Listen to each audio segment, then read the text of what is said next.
My name is Eilish Keown, and I come from a small village on the east coast of Ireland, an hour from Dublin. And I'm an MCC coach with the ICF uh, Federation, and I also do some mentoring, and I am a supervisor, coach supervisor, and I have 5 children and 4 grandchildren.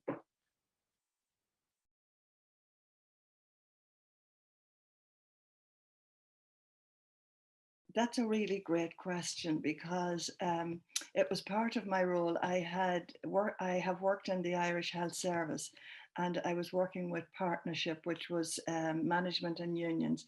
So as part of that, I trained as a conflict coach way back in the early 2000s, and so my role was to facilitate between unions and management at meetings. So that was the journey. And interestingly enough, I was interested in coaching before that, and my boss used to tell me, you were always a coach, you know. So the conflict coaching is slightly different in that it's very structured and it's a process, and it's geared towards people in a live conflict or someone who wants to change their behaviors around conflict.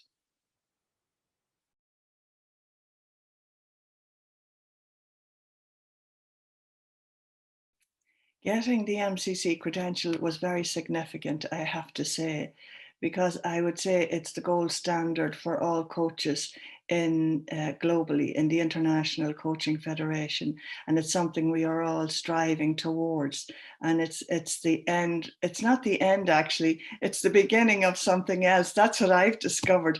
That getting the MCC, then you're more aware of being a master and what that's like. You become more conscious in your sessions and in group coaching around people and developing your own mastery. At least that's what the journey was like for me.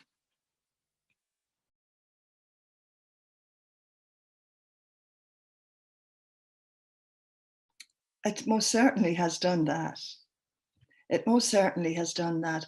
I started out, like I said, ACC coach, and one of the things, and a lot of coaches will identify with this, that for me, listening was a big thing. And I think when we become a coach first, we think we have all the answers, and you're looking at someone in front of you and you're thinking, I could really tell you how to solve this now, and you have to stop yourself. And I struggled a lot with that in those early days. And I'd come away and do my reflective practice. And I really struggled with trying to get the listening right and to be present to the person. So that was something I was acutely aware of on the journey and was always working on. And then when I met Judith E. Glaser and conversational intelligence, and she broke down the 3 levels of listening, level 1, 2, and 3, for the first time, I really got to understand what it was I was meant to do. But that still didn't get me to MCC. I had my mentor, and Cindy was my mentor. I had a mentor, an Irish mentor prior to that, Emer Doyle, and I had Cindy.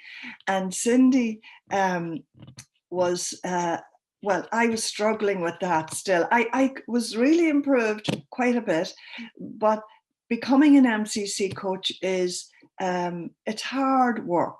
And at times it was really stressful for me, the journey to MCC, as Cindy could attest to. But I think having a mentor and someone who knows exactly, how to work with you where you are in the moment, in your journey, that's really important. And also, even, looking at recordings and listening and, picking out the developmental pieces for you. That's an essential part of mentoring.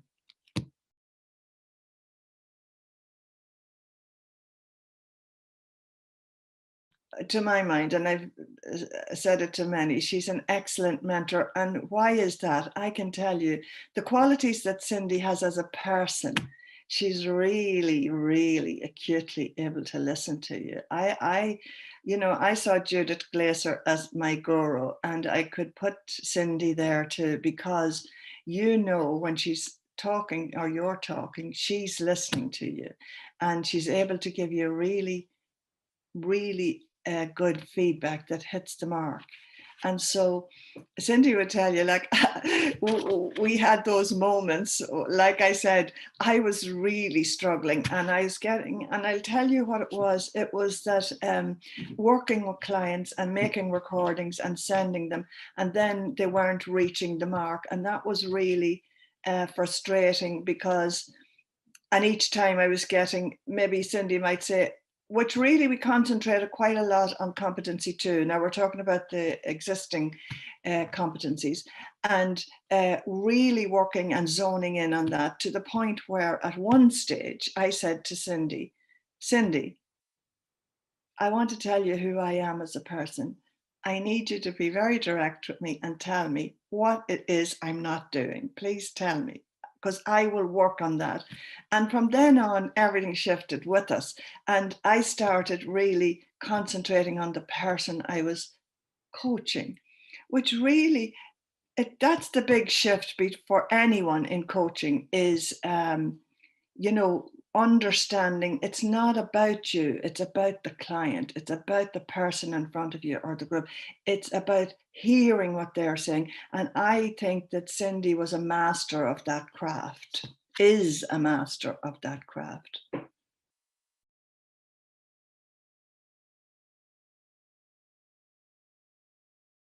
That's a good question. That's a really good question. And it probably differs from person to person and the level they're at, But what I do think, that mentoring is essential.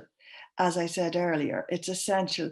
And how much do you need? Well, we recommend 10 hours. The ICF Federation recommend 10 hours, but it would take more. In all truth, I did a lot more than 10 hours to get to the MCC accreditation. And it is, well, like I said, it stressed me towards the end, but I think that would happen to all coaches. You're trying to get the recording right. But apart from that, it's the skill of being a master coach that you're really working on. And so I think the journey from when you start out and where you're at to where you end up before you submit that's really important. So how long that takes would differ from person to person, I would say, but they do recommend minimum 3 months, and it can take it longer, so that's really the time frame. I would say it's individual.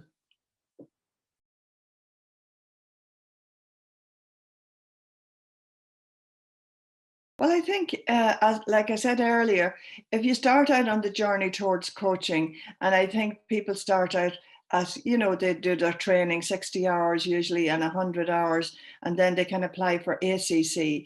And, I think then the next level to progress to is the PCC. And PCC, some, when I was ACC, some of the results I got was that there was MCC coaching in the recording. So you can have elements of MCC even as an ACC coach. I'd like to encourage people to understand that it's part of the journey, and it's not that.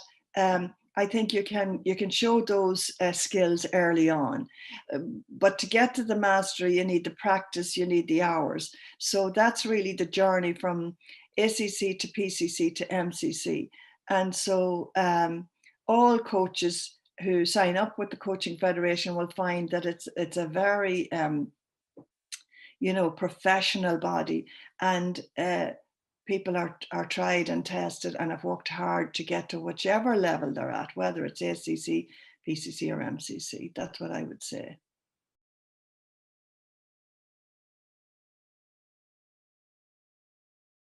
I like that question. And the message I would give to you is, hello, you're working hard at coaching, and you're working with someone to improve their life and their life skills, and they are doing the work. And I would say going on the journey to MCC is really it's really enlightening at times, and it certainly in your whole life, family, etc. It does affect everything you're doing. And I would say go for it. There's nothing stopping you. We all went through the stresses and strains of it, but you will get there. That's the thing. You will get there following the competencies and practicing them. Practicing them is really the best part of it and the most essential, I would say. And working with a good mentor who will hold your hand on the journey.